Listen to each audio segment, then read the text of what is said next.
Hi, Susie Dingle here, and I'm getting ready to plant some Dicentra Luxuriant. It's called Bleeding Heart, also that's the common name. It is a native in our Pacific Northwest area. Now it's bare root, and normally if I had started this earlier I would put them in pots and grow them on a little bit before planting them out. But because they do so well here, I'm just going to plant them directly in the soil into this dry, shady area of the strip, the front parking strip. The tops of these bags that are closed with the string are always so difficult for me to get open. I don't know why. Maybe I just don't know the secret. But I'm happy I have just a plain old good garden knife. It comes in handy for opening up stuff like this.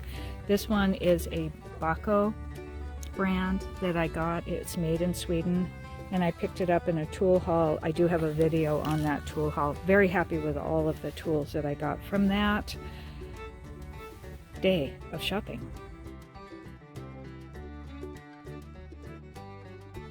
Well, it looks like I'm doing this just at the right time. They're just beginning to sprout, so you wouldn't want to let them get too big in there in the bag. And they're 2 to 3 eyes, which is good. That's a good size. You can get larger ones, but not through the Costco. I got this at Costco. They say the planting depth is 2 inches deep, but they don't say what part of the plant.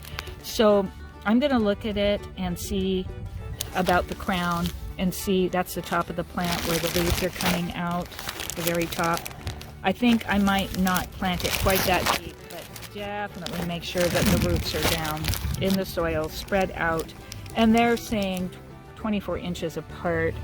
That's not really necessary. You could go a little closer than that.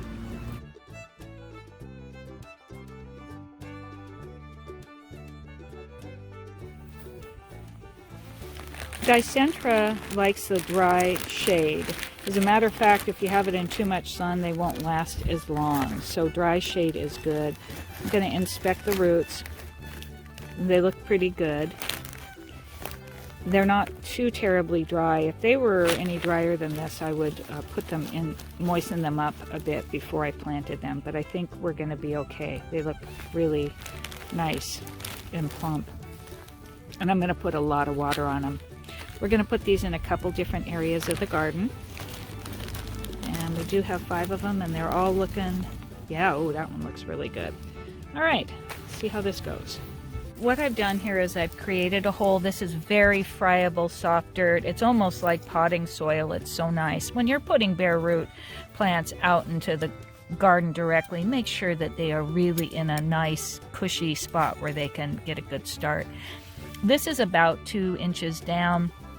Then I've made a little mound, and I'm going to spread the roots over this mound. It's okay if you go a little bit deeper, and then if you feel it's too deep, you can always just tug on the plant and lift it up a little bit. That's better than trying to shove a plant further down. Okay, one-handed. Shall we try that? Now this is a good example of how the roots are growing down, the shoots are coming up, obviously, and you can't really spread this out too much, but it'd be good to do it a little bit. I'm going to need to do it two-handed, and then I'll show you what I did. You don't want to come in here and be brutal, but definitely it's good to spread it out, maybe just a little bit. It would be okay if you didn't, but I prefer to do that if possible.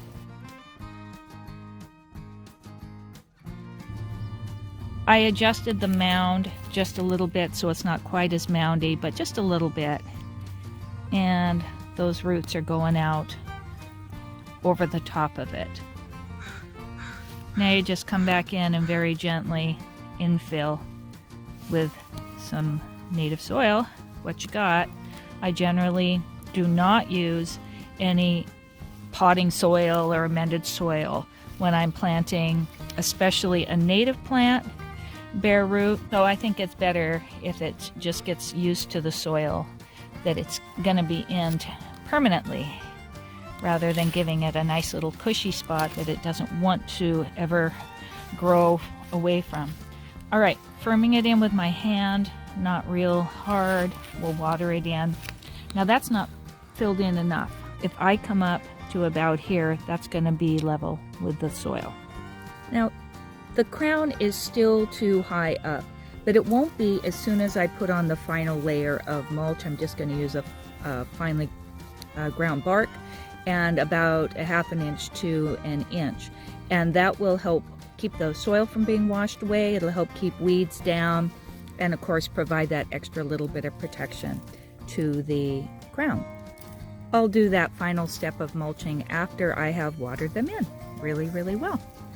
I've also made a slight divot, you can see here, so when I water it, the water will stay in there. Sometimes I'll even make a big moat around a plant if it needs a ton of water. I just don't want the water to run off.